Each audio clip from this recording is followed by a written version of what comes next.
খরগোশ আর কচ্ছপ, তাদের মধ্যে প্রায় প্রতিদিনই কোনো না কোনো প্রতিযোগিতা হতো। একদিন তারা সিদ্ধান্ত নিল দৌড় প্রতিযোগিতা করবে। যে ভাবা সেই কাজ। প্রতিযোগিতার দিন ঠিক হলো। কচ্ছপ ভাই, তুমি আবার কি আমার সাথে দৌড়ানোর চ্যালেঞ্জ করবে? গতবার তো আমি বড় করে জিতেছিলাম। গতবার আমি হারলাম, ঠিক আছে, কিন্তু এবার আমি বেশি প্রস্তুত। তুমি কি প্রস্তুত? অবশ্যই, আমি তো সবসময় প্রস্তুত, কিন্তু তোমার জন্য তো সহজ করে দিচ্ছি, যাতে তুমি খুব লজ্জা না পাও। লজ্জা নয়, আমি চাই এবার সবাই দেখুক ধৈর্য আর কঠোর পরিশ্রমের শক্তি কি। খরগোশটা দৌড় শুরু করে, দ্রুত এগোতে থাকে।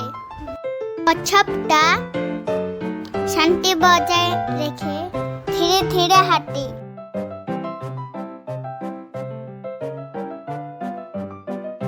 একটু বিশ্রাম নেই, কচ্ছপ এখন তোরে অনেক দূরে।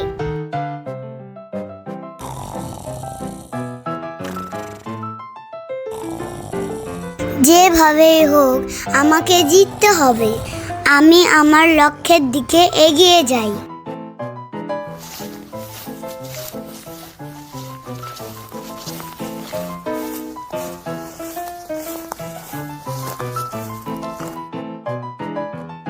হঠাৎ খরগোশটা জেগে ওঠে।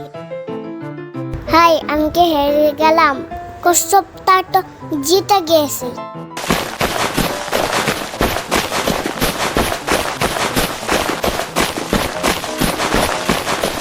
কচ্ছপ ভাই, তুমি আমাকে শিখিয়েছো ধৈর্য আর পরিশ্রমী জয় এনে দেয়। আমি ভুলে গিয়েছিলাম ওইটা। আর তুমি শিখেছো অহংকার ও অলসতা হিরো করে দেয়। এবার থেকে আমরা দুই বন্ধু মিলে পরিশ্রম করব। চল একসাথে দৌড় দিই, এবার মজাই করব।